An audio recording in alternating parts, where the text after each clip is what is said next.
तो दोस्तों आज हम किसी भी संख्या का गुणनखंड निकालना सीखेंगे। जैसे कि एक संख्या दी हुई है, इसको हम सबसे आसान से आसान तरीके में देखेंगे कि कैसे गुणनखंड निकाला जाता है। जैसे संख्या हमारी दी हुई है x² प्लस 5x प्लस 6=0। तो यहाँ पे हमको x की वैल्यू निकालना है, तो इसको हम कैसे निकालेंगे, चलिए आज हम इसको अच्छे तरीके से समझेंगे।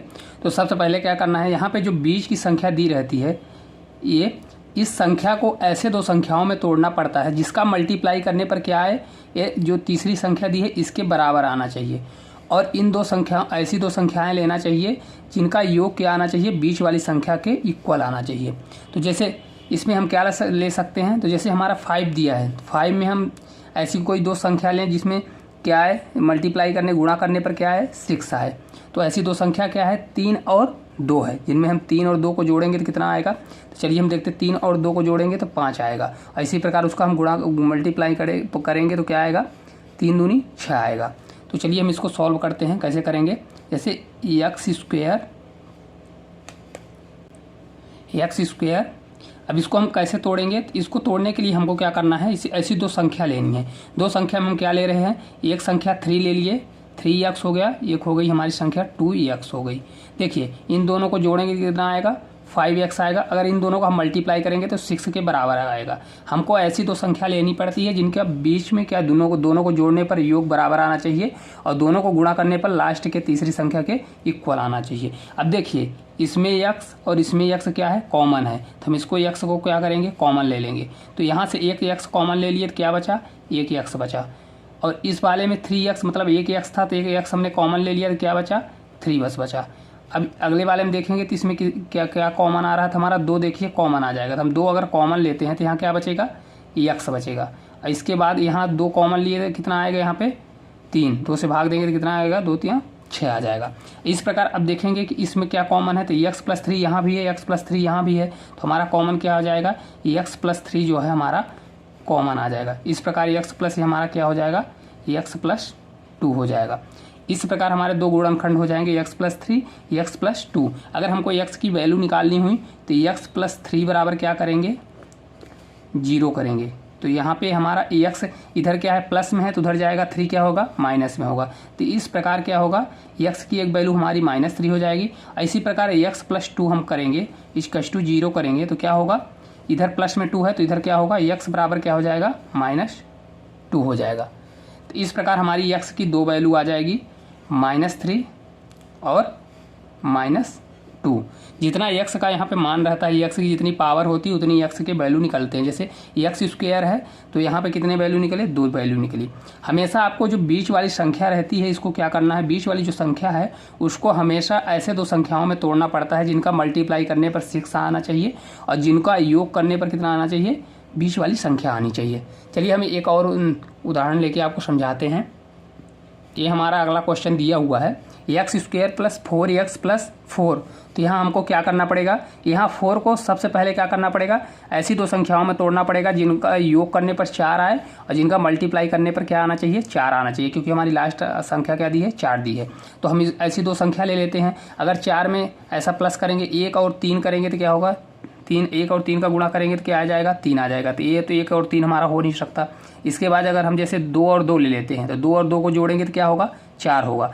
इसी प्रकार आगे 2 और 2 का गुणा करेंगे तो 4 होगा। तो इस प्रकार हमारा क्या हो रहा है, सेटिस्फाई हो रहा है। तो हम कौन सी संख्या लेंगे, तो हम ले लेंगे 2 और 2। तो यहाँ क्या करेंगे, 2x करेंगे और प्लस 2x करेंगे और उसको सेम का सेम रहने दें। देखिए 2 और 2 को जोड़ेंगे तो कितना आएगा, 4x आएगा और 2 का मल्टीप्लाई करेंगे तो कितना आएगा, 4 आ जाएगा। तो इस प्रकार ये हमारा सेटिस्फाई है। इस प्रकार इन दोनों में देखिए कॉमन क्या है, तो इन दोनों में हमारा कॉमन है x हम कॉमन ले लेंगे तो यहाँ कितना बचेगा, 1x बचेगा। इसके बाद कितना बचेगा, तो x यहाँ से हमने कॉमन लिया तो क्या होगा, यहाँ कितना बचेगा, ओनली 2 बचेगा। इसके बाद इसमें देखेंगे आगे हम कॉमन लेंगे तो यहाँ कॉमन लेंगे तो 2 यहाँ से भी कॉमन हो जाएगा, तो हम 2 कॉमन ले लेंगे। इसके बाद यहाँ कितना बचेगा, 2x में 2 कॉमन ले लिया तो कितना बचा, x बचा। और यहाँ से 4 में कितना 2 कॉमन ले लिया तो कितना बचेगा, 2 हमारा बचेगा। इस प्रकार देखिए इनमें तो क्या कॉमन है, तो इसमें देखिए हमारा x+2 क्या है, x+2 हमारा क्या हो जाएगा, कॉमन हो जाएगा। इसी प्रकार x+2 क्या हो जाएगा, x+2 जैसा है वैसे हम उसको उतार देंगे। इस प्रकार x की कितनी वैल्यू आ जाएगी, देखिए x+2 बराबर हम क्या करेंगे, जीरो कर देंगे। तो इस प्रकार x प्लस 2 इधर प्लस में है तो इधर जाएगा, जब उस साइड जाता है तो क्या होता है माइनस में। तो इस प्रकार क्या होगा x बराबर क्या हो जाएगा, एक वैल्यू हमारी -2 आएगी। इसी प्रकार x प्लस 2 भी दोनों सेम है तो इस प्रकार x वैल्यू हो जाएगी x प्लस मतलब -2।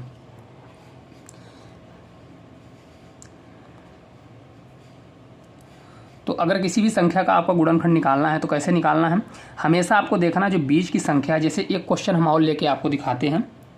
जैसे एक संख्या हमारी ये दी हुई है, इसको सॉल्व करना है तो कैसे सॉल्व करेंगे। तो हमेशा आप देखिए यहाँ जो बीच की संख्या दी हुई है, ये बीच की संख्या है कितना है, ये 7 दिया हुआ है। तो ऐसे इनको दो संख्याओं में तोड़ना है कि मल्टीप्लाई करने पर 12 आए और जोड़ने पर कितना आए 7 आए। तो ऐसी हमको दो संख्या क्या दिख रही है, देखिए 7 है। तो अगर 4 और 3 लेते हैं तो जोड़ेंगे तो कितना आएगा, 4 3 कितना हो जाएगा 7 हो जाएगा। अगर हम 4 और 3 का अगर मल्टीप्लाई करते हैं तो 12 होगा। तो इस प्रकार हमारा क्या है, देखिए सेटिस्फाई हो रहा है। तो हम क्या करेंगे, इसको तोड़ देंगे। पहले एक्स स्क्वायर करेंगे और प्लस क्या करेंगे 4x लेंगे और प्लस 3x करेंगे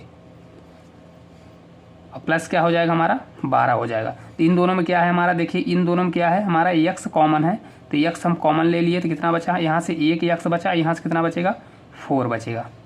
इसके बाद हम इन दोनों में कॉमन लेंगे तो 3 कॉमन ले लेंगे इसमें, तो x हो जाएगा। यहाँ से कॉमन 12 में 3 निकाल दिए तो कितना बचेगा 4 बचेगा।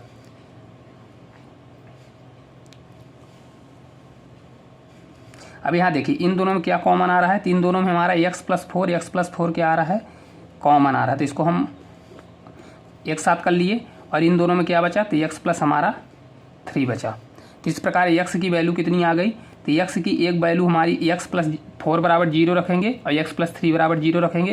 तो इस प्रकार हमारी वैल्यू आ जाएगी, इधर 4 उधर जाएगा तो कितना हो जाएगा -4 होगा एक वैल्यू, और उधर जाएगा तो -3 हो जाएगा। तो इस प्रकार x की जितना पावर होता है उतनी वैल्यू निकलती है, जैसा आप देख रहे हैं। तो -4 होगा -3 होगा। इसी प्रकार यहाँ पे x की पावर 2 है तो यहाँ भी 2 वैल्यू निकली है। तो दोस्तों इस प्रकार हमने आज गुणनखंड सीखा। ऐसे ही हम आपको डेली ऐसे ही मैथ्स के आसान से आसान तरीके से हर क्वेश्चन को सॉल्व करना सिखाएंगे। तो अगर आपको ये वीडियो अच्छी लगी है तो वीडियो को लाइक और चैनल को सब्सक्राइब कर लें, ताकि ऐसे ही वीडियो आपको डेली देखने को मिले। और अगर आपको कोई भी टॉपिक अच्छे से नहीं बनता है तो कमेंट बॉक्स में बताएं, हम उस पर आपको ज़रूर वीडियो बना के देंगे। Thank you.